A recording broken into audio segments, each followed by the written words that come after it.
Welcome back. I cannot wait to get into this movie and talk about the day of the fight. First, I want to say congrats. You just got married recently since last time I saw you. We've been together 11 years, and I was in Mexico making a film, and I was with a friend of mine. It was the same day I got the contract saying that I got my movie financed. So I signed the contract. I was like, God, that seems very grown up. So I was like, maybe I should get married. And I'm not joking. At dinner, my friend, he was one of my best friends, he was like, what are you talking about? And I was like, I'm gonna propose to Shannon. So I just got on FaceTime, called her, and I was like, hey, baby. And I was like, do you want to get married? Will you marry me? She was like, are you joking right now? What are you talking about? I was like, listen, the only problem is I've got a week off in between jobs, so we have to do it in 2 weeks in Vegas. But we did it right. You did it in Vegas. And we did. There's an Elvis impersonator right there. It was... I mean, gorgeous. That's how to do it. One of the best days of my life. And Elvis ran to, and then when she went to speak to me, she just suddenly started crying. Oh. And I was like, I've waited too long.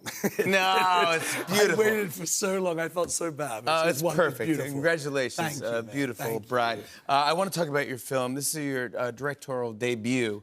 And man, it's getting great reviews, and it's a fantastic film. Day of the Fight. You also wrote it and produced it. Yes, yeah. It's getting, by the way, it's getting praise from Martin Scorsese, Ridley Scott. I know, these are big names. Yeah, amazing. Jack, I'm so proud of you, bud. I'm psyched. I mean, walk me through this. Yeah, it was one of the great days. Martin Scorsese introduced it on our first screening in New York and just, like, gave the most beautiful introduction. It was those pinch me moments. I can't even tell you. How did you choose this film, and why is this the first one to write and direct this one? I always felt like it had to be the right thing. It had to be something special, something that made me, like I had to do it. But you had this in your head, this idea. Yeah, the idea, and it sort of, it started ruminating, and I always remember Michael Pitt, when I was on Boardwalk, the Boardwalk Empire days, he always used to be punching sandbags, going to the boxing gym in between takes. Yeah. And I was like, I got this idea. I saw Stanley Kubrick's short documentary, a little documentary, just about a boxer on the day of a prize fight.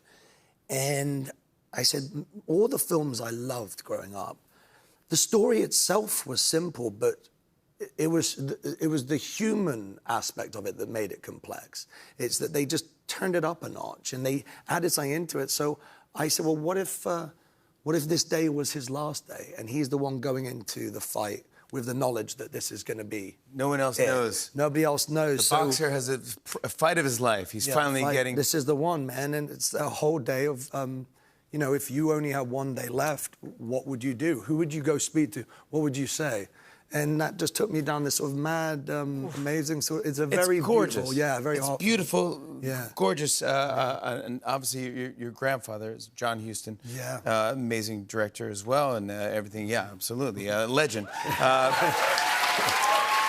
Now you. And then I have a photo here. Here's your wife and your son Cypress on set. Yes. How many generations does that make this now of Huston? So he is 5th generation of my family on screen, which is kind of amazing. I don't think that's happened before. So it's so beautiful because he's really dyslexic and he was having a really hard time at school and he has ADHD and everything like that. He's just the sweetest boy in the world. Yeah. But I got on set, and the very first day I said, okay, right, Sype, you're going to stand up, you're going to turn to the camera, you're going to walk over here, get the cookie box, open it up, turn back, you see this happening with your mother on the side, you turn back. Literally, the first take, he does everything perfect. And I just started crying. Oh, my God. It was so beautiful. It's a beautiful, beautiful film. I will say also, Joe Pesci. Joe Pesci. No, I love Joe Pesci. I don't know how you got him to do this. We got Joe out of retirement. He doesn't do anything. He doesn't do anything. You're a golfer, right? Yeah. I'm not a golfer, but I took up golf because that's the only thing he does. He's there every day at the golf course, and every time I just trying to persuade him to do it, but over martinis and golf. Put in the film, which is so beautiful, is you play one of his songs, because I don't know if you know that Joe Pesci's a great singer. Amazing singer. He has a great voice. It's why I wrote the part for him, because he's suffering from dementia, and my grandma, when she was suffering from dementia, music used to bring her back into the room, and she'd have these moments of lucidity. So I was like, well, how about it's Joe? You don't hear him necessarily speak, but you hear him sing. And this voice, when I heard this voice, I was like, oh my God, it all came to light. So I actually wrote the part for Joe and Michael, I couldn't imagine making the movie without them. So. Yeah, it's a movie. It's a movie that you just, if you want to see a movie, this is a movie. Yeah, it really this actually is a movie. Yeah. I love it. For movie lovers, man. Yeah, but you were saying to me backstage, the one thing you want to take is like, hey, tell everyone. Oh yeah, this is. I mean, my first love. Our caption for the film, our you know, what we have on the poster is, how far would you go for the ones you love? Because the entire thing is, Day of the Fight isn't actually what he's doing in the ring.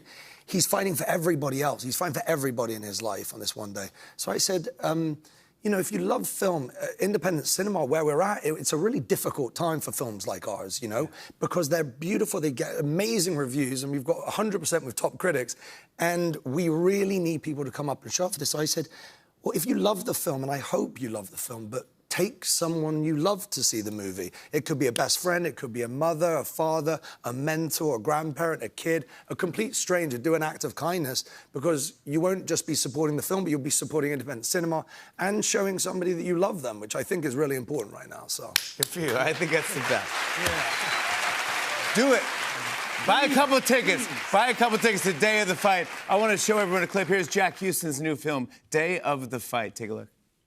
I'm not the person I was. I mean, I haven't had a drink in 9 years. I don't even want one, but...